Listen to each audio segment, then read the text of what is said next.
Hey, it's Kara and Dobie. Hey, we're going to talk to you today about how to play the song Jet Set. You need to check the performance video that we did to see it up to speed. And after you've taken this little lesson with us, maybe in some practice, maybe you'll be able to play it up to speed with us. I sure hope so. It's a fun song to play. Let's take a look. So we're in the Jazz Manouche book, page 18 and 19. Okay. First thing I'm going to do is I'm going to give you some backing dulcimer chords to practice. So you can practice to those and you can practice them along with me. We're going to take it considerably slower than what I did the performance video at. I think the performance video was like, I don't know, crazy fast, but we're gonna slow this down. I'm going to start with an A minor chord. Now I always like to do all my backing chords for these kind of songs in what I refer to as an inverted style. So I've got on my bass string, I've got my 7, or my 6 rather, and then I've got my 4/4 on my middle string and my melody string, so it's sort of a backward like that. It gives it sort of a mellower sound. This, when you're playing it like this, that higher note there on the 6th fret, that C note gives it, I think it takes away from the melody a little bit, okay? Once again, in every song in this book, I'm using that strum, mute, strum, mute, strum, mute, strum, mute kind of a pattern, okay? All right, let's take it from the top, starting with our A minor chord. 1, 2, 3, 4. 1, 2, 3, 4. 1, 2, 3, 4. G. A minor. A minor. D. E minor. Stay on that E minor for me there. A minor. D. G. E minor. A minor. F sharp, A minor, D, G, F sharp, B major, 1, 2.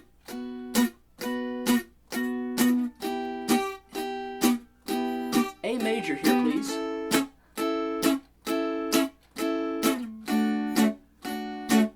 Back to the beginning, A minor.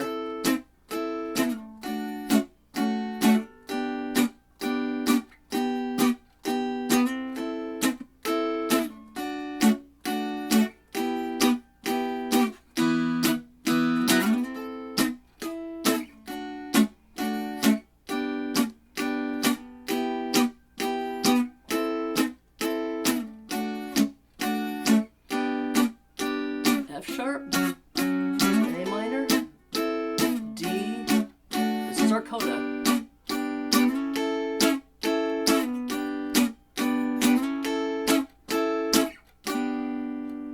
Okay, now a couple of things about these chords. I've kind of gone back and forth since I put this book out.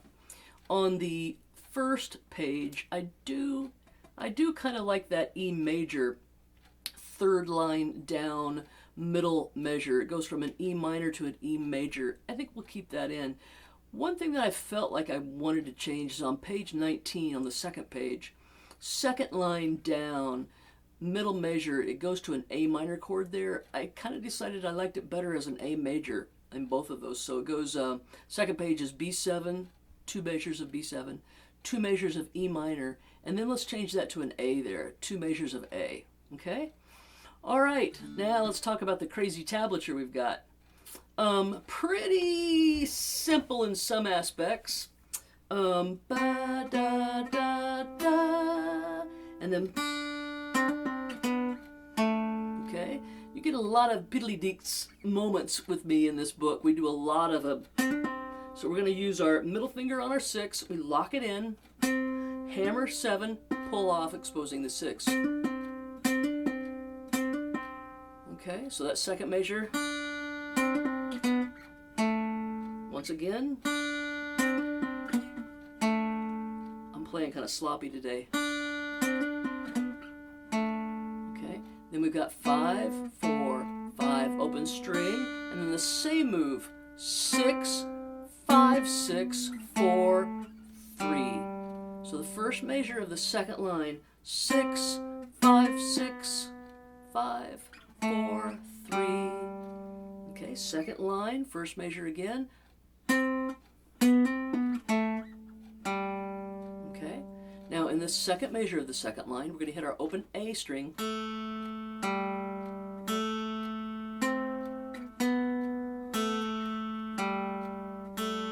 Okay, on the video you might have seen me playing exactly the same note on the bass string. So instead of playing that open middle string, you might have seen me go 4 here instead of same note. See, open A string, and then you got an A note here. Okay, so the reason you might have seen me change that is I feel like the tonal difference between that 4 here and the middle string here is like really extreme right now for some reason. I've got a new set of strings on this dulcimer, and that middle string and my melody string are both kind of going, hey! And so you might see me on the faster video when I'm performing it for you, you might see me fretting things on the bass string instead of hitting some of these strings open, okay? We start the third line with a 5.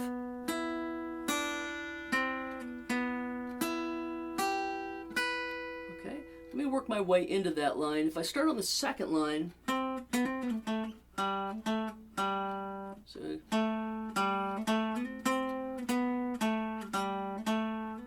okay, yeah, when I start that third line, I'm going to have my index on the 5, and I'm going to voice that 5, 4, open, slide up to 6, and then back to 4, pinky on that 3, thumb on the 5, okay? Let me do that again. This is the beginning of line 3. Index on 5, ring on 4, open string. Now my ring finger is going to stay right where it is. Index is going to slide up to the 6 for me, and then back down to that 5, and then my 4 is right where I left it, using my pinky on my 3 and then my thumb on my 5. So essentially what I have in that second measure is sort of an inverted E minor, okay? And then I drop my thumb in there. Now, the next move is really easy. I take my thumb and I slide it up to 6, and I readjust those 4 4s. Okay, I'm going to use my index finger on that 6, the last 6 of that line, like that. And then I'm all ready for my 4 and 5. Okay, let me show you that again because it's kind of cool. Okay, my middle finger and my ring finger are on my double 4s right now, and my thumb is on my 6. This is the last measure of line 3. Pinky. Okay, now that middle finger's still on the 4, so when I go to the 4th line to get that 4 5, all I got to do is take this index finger down. Okay, everything's a crapshoot here.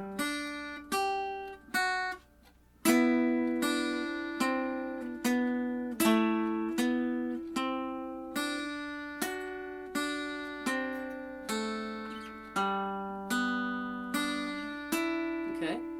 All right, let's look at the 5th line. I come into that, those double 4s. Now, that next 5 that I'm about to hit, second measure of line 5, I circled that in red. Because if that note hadn't been circled, I might not have remembered that it's a 5, because a 4 sounds equally as good in that position. Let me show you what I mean. Line 5.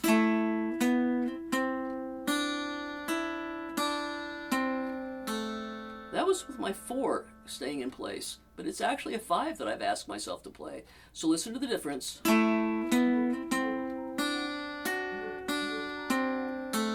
I do like that. Then I take my index finger down.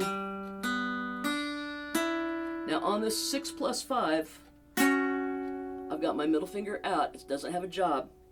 My 6 plus is with my pointer finger.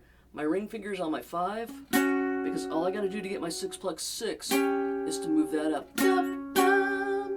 Okay, double 4s. Now getting to that 2-4, I always feel like that's a really extreme out of nowhere move. And I visualize that when I play it. So I've come off of all of these motions that are really efficient. All of a sudden I've got this 2-4. I come off of the 4, 5, 6, comes up like that. So I feel myself, hey, this is a brand new thing. Okay, so I'm imagining that motion. In other words, I'm sort of caught up in my hypnotic, efficient way to move fingers up and down, and then all of a sudden I give myself that 2-4. Instead of fighting it, I go with it. I imagine it. I imagine my hand coming up off the neck and going back down in the right place. Okay? Sometimes it's better not to fight those moments and just really lean into them. The last line on page 18.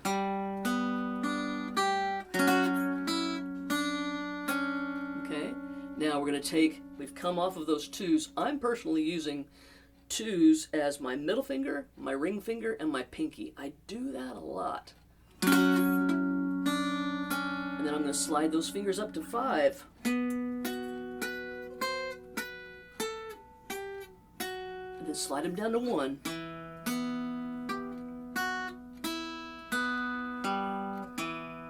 Okay.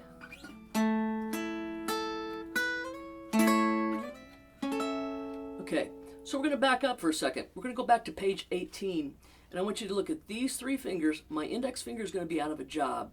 I'm going to grab those 2s, the very last measure of page 18, like this, okay? Now, keep your eyes focused on these 3 fingers, because they make life a lot easier.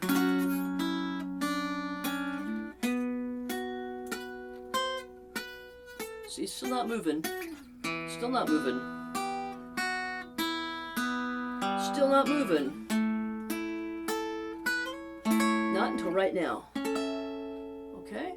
So once again, I'm going to start on the last measure of page 18. I want you to keep your eyes on these 3 fingers. They're going to be laying right across that 2nd fret. Then they're going to lay right across the 5th fret, all the way down to the 1st fret, to the 4th fret, like that. They are staging what's going on with the rest of my fingers, okay, which is mostly my thumb and my index now are doing all the rest of the work. All right, so let's watch that again. Page 18, last measure.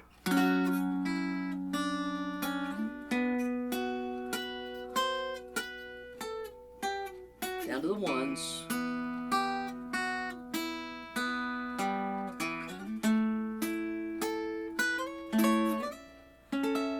Okay, now the next 2 measures that follow this on page 19, the ones that are right next to the cartoon of Dobie Joe, that's 7657658 I had to practice that a lot. I'm not going to lie to you, because it wasn't easy for me to do for some reason.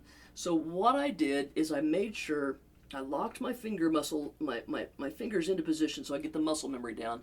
Index and my ring finger. So I'm going to go, see how I play it now slow.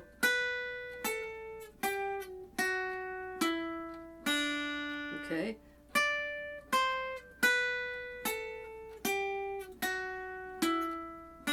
If I had a nickel for every time I played that today before I made this recording, I'd probably have a few dollars. This is what we call muscle memory. You're building the muscle memory. And before I locked it into this fingering, I was playing it with different fingers every time. And I was blowing it every time. I was blowing it because I wasn't using the same fingers each time. I hadn't developed the muscle memory, okay? Muscle memory's so important, all right? From that point, you see a repeat sign, and we go back to the beginning of page 18. So I'm going to go back to the page of 18 for you, really nice and slow.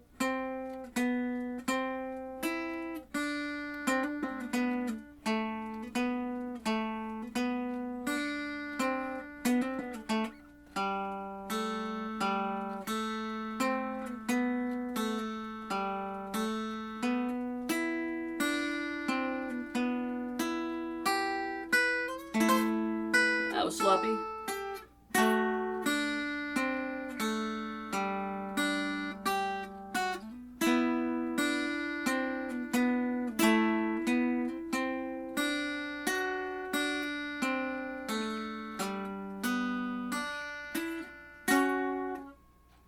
Now from that point, we go to the coda on the next page. We jump over to the coda.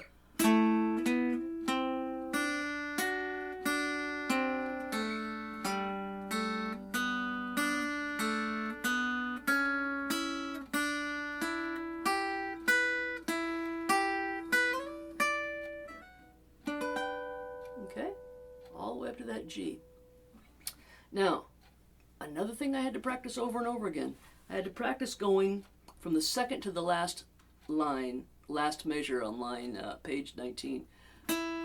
4, 5, 7, and to that 7, 8, 10. So I could get it clean.